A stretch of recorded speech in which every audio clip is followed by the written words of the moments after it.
ప్రియ దేవుని బిడ్డలారా, కలువరి శిలువలో కరిగిన ఒక రాయి గురించి ఈరోజు మీకు చెప్తాను.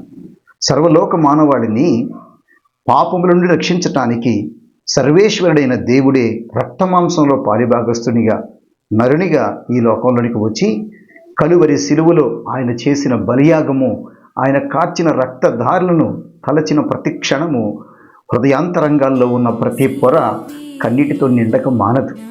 ఆ కలువరి శిలువలో కరగని హృదయం ఏముంటుందో చెప్పండి. కలువరి శిలువ నుంచి స్రవించిన యేసు రక్త ప్రేమ ధారలలో ఎలాంటి కఠినమైన హృదయమైన మైనం వలె కరిగిపోవాల్సిందే. మనం ఆయనను ప్రేమించలేదు కానీ ఆయనే ముందుగా మనలను ప్రేమించెను. మనల్ని ఆయన ఎలా ప్రేమించాడో తెలుసా?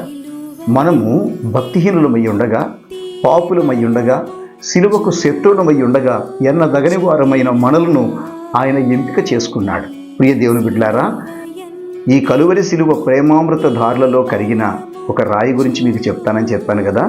వారెవరో కాదు, క్రైస్తవ సాహితీ లోకానికి చిరపరిచితులు, తన ఆత్మీయ గీతాలతో వేలాది మంది లక్షలాది మంది తెలుగు క్రైస్తవ జీవితాలను ప్రభావితం చేసిన సాహితీవేత్త చెట్టి భానుమూర్తి గారు.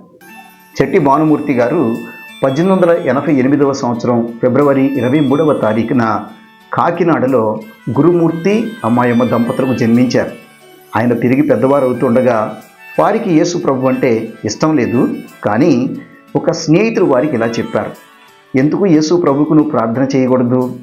ఆ స్నేహితుని సలహా మేరకు ఇష్టం లేకపోయినా ఉన్న కష్టం కొద్దీ నిర్మానుష ప్రాంతానికి వెళ్ళి ఇలా ప్రార్థన చేయటం మొదలుపెట్టారు. ఓ యేసు ప్రభువా, నీవు నిజమైన దేవుడు అయితే నాకు ప్రత్యక్షంగా.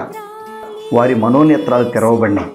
వారు కలువరి శిలువలో వేలాడుతూ, రక్తం కారుతూ, శరీరమంతా చీల్చబడి శిరమున ముళ్ళ కిరీటము ధరించిన యేసు ప్రభు యొక్క శిలువ దర్శనం చేశారు.